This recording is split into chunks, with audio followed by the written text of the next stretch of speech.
now at 6, the future of SNAP benefits remains uncertain as the government shutdown lingers on, and local organizations want people to know they're here to help. So I'm real thankful that I can get my license back. Yeah, plus with just one full payment, Polk County drivers are getting their licenses reinstated and getting back on the road. There'll be a brand new urban environment, and there'll be a lot of shovels in the ground starting in the next 30 days. And if you drive through downtown Clearwater, it's not hard to miss all the construction happening.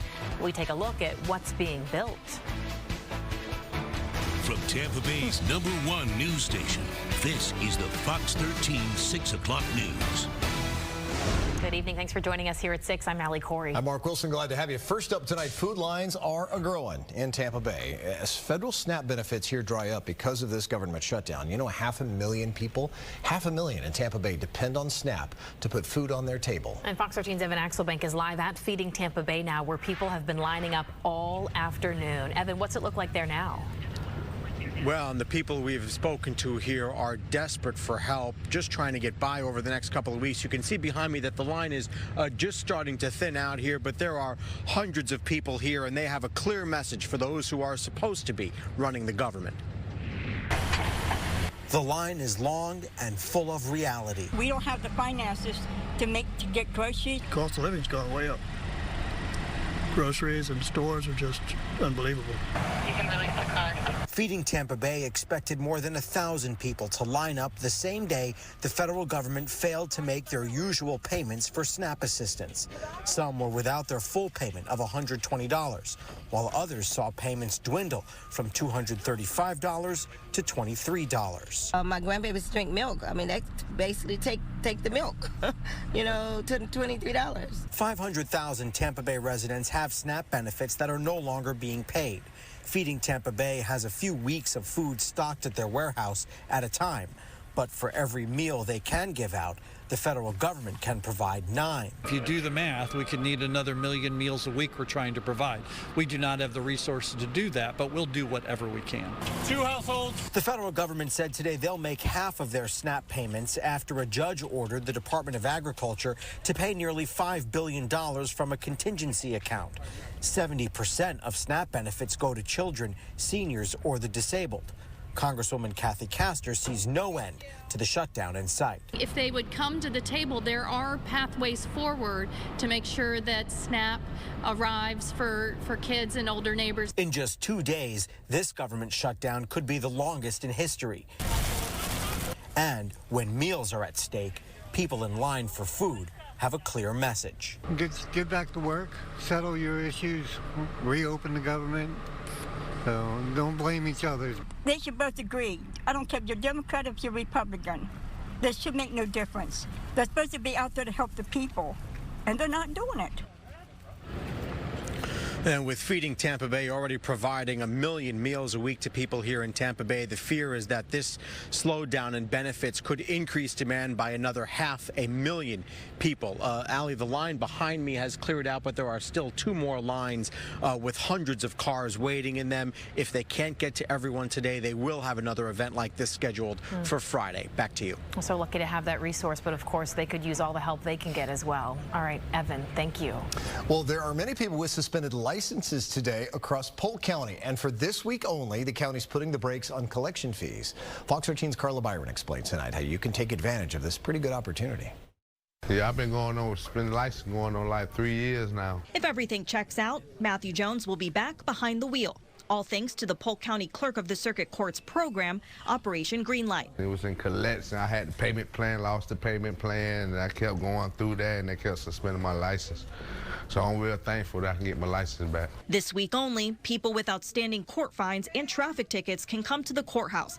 And if they make a full payment, their collection agency fees will be waived. Then they can get their suspended license reinstated. If they're driving on a suspended license, it can cause additional fines. It can even result in jail time, which is certainly not something that anyone wants to encounter. But so this event really gives them an opportunity to get things back on track get their license so that they can drive legally. The popular program has been around since 2015 and has had significant results. During last year's event, more than 400 drivers were made eligible to have their licenses reinstated. People can visit the clerk's 3 locations in Bartow, Lakeland, and Lake Alfred, or they can pay over the phone. Well, I'm thankful and blessed because I can go pick up my kids from school and do extra activities, what I got to do for my kids, and go to work. Helping Polk County drivers hit the road to a brighter future.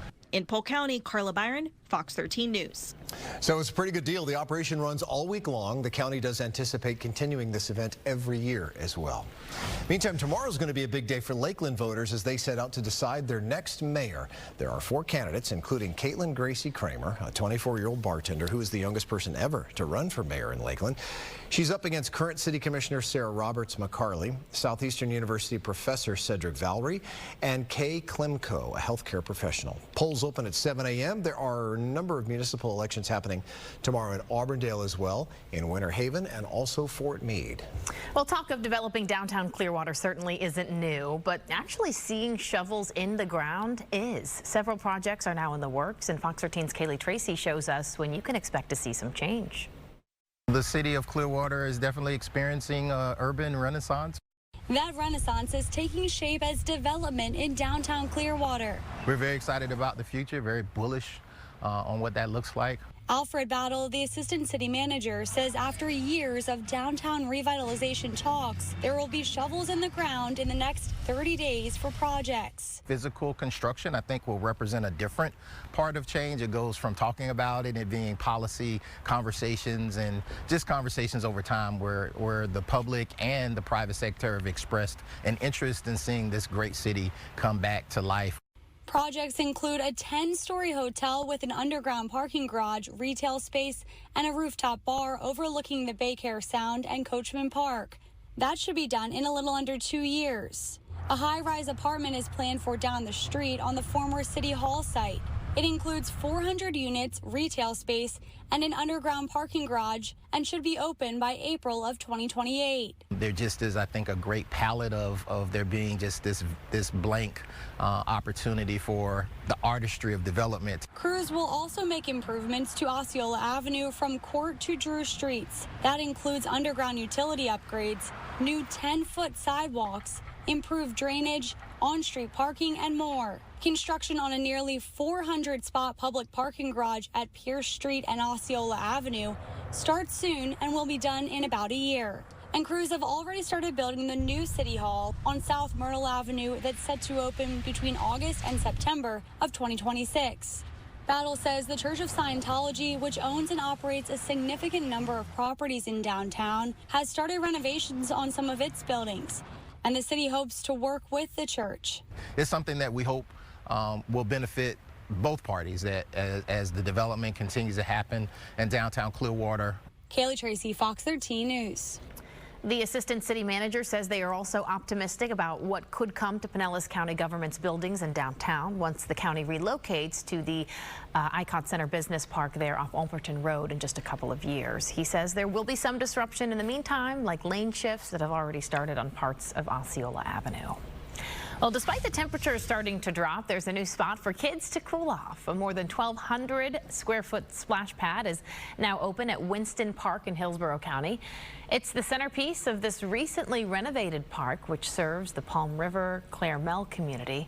The splash pad is part of a $1 million project that includes a slip-resistant rubber floor finish, a large synthetic turf area with a fenced enclosure, 2 shade structures with benches, and a new metal roof shelter. This is an opportunity because the average parent in the county, we do not own swimming pools, and to have a splash pad when the youth come to the recreation center and the many good days we have here in Hillsborough County, I would say at least 11 months out the year, our kids can come and play in the splash pad, and it's going to make a huge difference out in this community. And the renovation project also includes updates to restrooms and sidewalk and drainage improvements. Well, still ahead this hour, voters will be casting their ballots as the countdown to Election Day is on. Yeah, the nation has its eyes on two races, Virginia and New Jersey. We're going to have the very latest on how things are looking in both of those states. Also tonight at 6:30, details from Boston as officials investigate and search for those